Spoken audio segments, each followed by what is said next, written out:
ఓం సదాశివసమారంభాం వ్యాసశంకరమధ్యమాం అస్మదాచార్యపర్యంతాం వందే గురుపరంపరాం.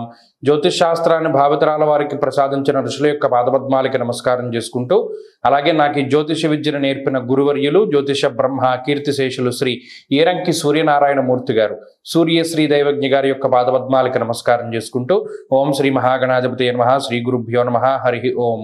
వీక్షకులందరికీ నమస్కారం. సింహరాశి వారికి సాధారణమైనటువంటి గ్రహస్థితి నుండి కొంత మార్పు కనబడుతూ ఉన్నది. కారణం చతుర్థ స్థానమందు శుక్రబుధులు యోగిస్తూ ఉండడం, అలాగే అర్ధాష్టమ కుజుని యొక్క దోషం తొలగిపోవడం. ఇది చాలా గొప్ప మార్పు. అర్ధాష్టమ రవి, అర్ధాష్టమ కుజుడు మానసికంగా చాలా భయపెట్టారు సింహరాశి వారిని. ఏదో అయిపోతుందో, లేకపోతే ఆర్థికంగా అయిపోతుందో, ఆరోగ్యపరంగా అయిపోతుందో, కుటుంబ పరంగానో, ఉద్యోగ పరంగానో, వ్యాపార పరంగానో ఏమైపోతుందో అనేటువంటి భయాన్ని కలిగించినటువంటి గ్రహాలు ఈ రవి కుజులు. ఎప్పుడైతే కుజుని యొక్క మార్పు జరిగిందో, ఈ వారం తర్వాత ఎప్పుడైతే రవి యొక్క మార్పు జరుగుతుందో, ఈ మానసికమైనటువంటి భయాల నుండి బయటకు వస్తారు. చాలా గొప్ప ఉపశమనంగా ఉంటుంది. ఎందుకంటే మానసికంగా ఏర్పడినటువంటి భయం చాలా గొప్పది. దాన్ని దేనితోటి జయించగలం? మానసిక స్థితితోటి జయించలేం. ఎందుకంటే ఆల్రెడీ మన మానసిక స్థితి ఇబ్బంది పడింది కాబట్టే భయం వస్తుంది.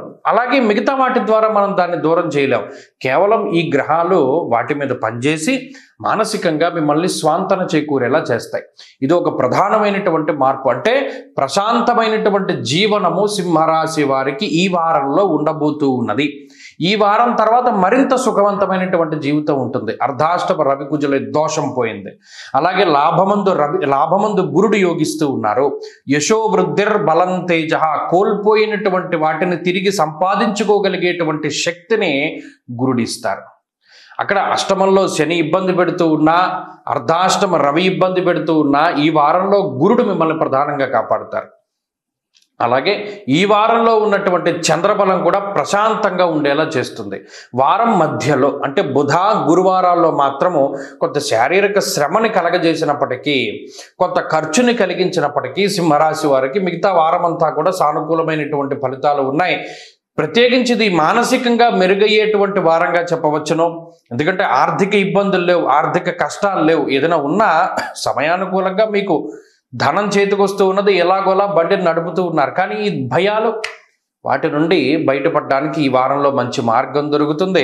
అలాగే సింహరాశి వారికి ఈ వారంలో అటు బుధ శుక్రుల తాలూకు అనుకూలతలు ఉండడం వల్ల నూతన వాహనములు, నూతన గృహము లేదా మరే ఇతరత్ర నూతనమైనటువంటి వాటిని కొనుగోలు చేసేటువంటి శక్తిని కూడా ఈ గ్రహస్థితి ఇస్తూ ఉన్నది.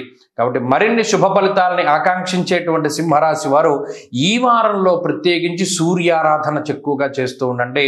అలాగే ఈ వారంలో కలిసి వచ్చేటువంటి రోజు గురువారంగా చెప్పవచ్చును. అదృష్ట సంఖ్య 2, అదృష్ట వర్ణము పసుపు. తదుపరి కన్యారాశి.